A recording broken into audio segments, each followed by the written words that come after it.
अस्सलाम वालेकुम गाइस, कैसे हैं आप सब। होप सो आप सब लोग ठीक होंगे। जैसे कि आप लोग जानते हैं कि हमारा ये चैनल है एजुकेशन की वीडियोस के हवाले से। तो हम स्टार्ट करते हैं अपना आज का टॉपिक, जिसका नाम है fuel cell. A fuel cell is a cell.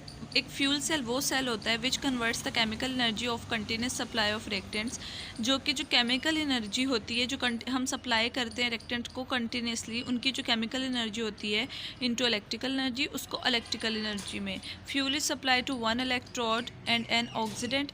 Fuel हम एक इलेक्ट्रोड को देते हैं और एक ऑक्सीडेंट को, यूजली ऑक्सीजन, और वो ऑक्सीडेंट आमतौर पर ऑक्सीजन ही होता है, टू द अदर, से दूसरे को। A great deal of research is being done on fuel cells.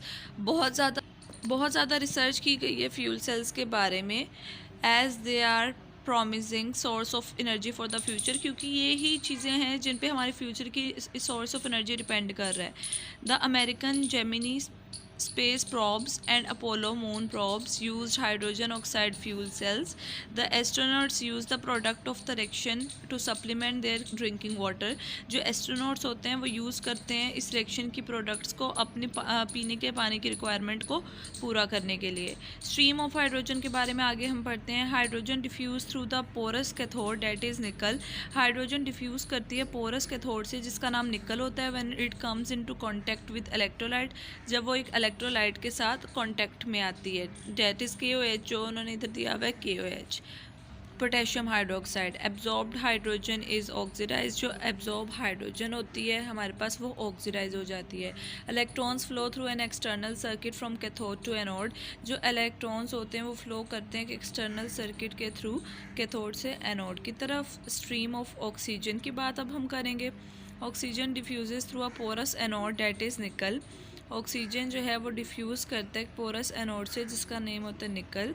Adsorbed oxygen is reduce to OH negative ions. जो एड्जॉर्ब्ड ऑक्सीजन होती है उससे वो रिड्यूस हो जाती है किसमें, OH नेगेटिव आयंस में।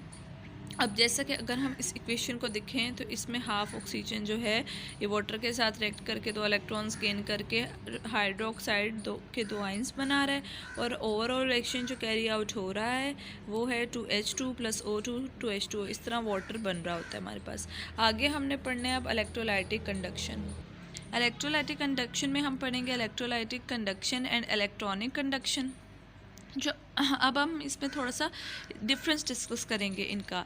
Electrolytic conduction, conduction through fused और एक्वस इलेक्ट्रोलाइट। जो कंडक्शन फ्यूज या फिर एक्वस इलेक्ट्रोलाइट से होती है उसको हम कहते हैं electrolytic conduction. It is due to mobile ions, ये मोबाइल आइंस की वजह से होती है। Conduction increases with increase in temperature due to increase in ionisation.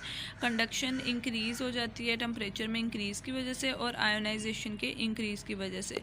उसके बाद अब हम बात करेंगे इलेक्ट्रॉनिक कंडक्शन की। कंडक्शन थ्रू सॉलिड मेटल, ये कंडक्शन किसके थ्रू होती है, सॉलिड मेटल के थ्रू, जबकि ये कंडक्शन फ्यूज और एक्वस इलेक्ट्रोलाइट के थ्रू हो रही होती है। इसमें ड्यू टू फ्री इलेक्ट्रॉन्स, ये फ्री इलेक्ट्रॉन्स की वजह से होती है। जबकि अगर हम बात करें तो ये हमारी कंडक्शन जो है मोबाइल आइंस की वजह से हो रही होती है।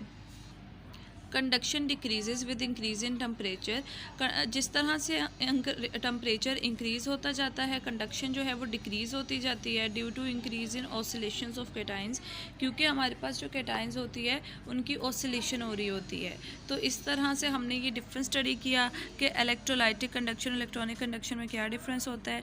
इलेक्ट्रोलाइटिक कंडक्शन फ्यूज या फिर एक्वस इलेक्ट्रोलाइट के थ्रू हो रही होती है, जबकि ये इलेक्ट्रॉनिक कंडक्शन में सॉलिड मेटल के थ्रू हो रही होती है। उसके बाद ये मोबाइल आइंस की वजह से होता है, ये फ्री इलेक्ट्रॉन्स की वजह से होता है, और इसमें कंडक्शन इंक्रीज़ होती है जैसे टेम्परेचर इंक्रीज़ होता है, और इसमें डिक्रीज़ होती है जैसे टेम्परेचर इंक्रीज़ होता है। तो होप सो आप लोगों को आज का टॉपिक समझ आया होगा। अपना ख्याल रखें। अल्लाह हाफिज़।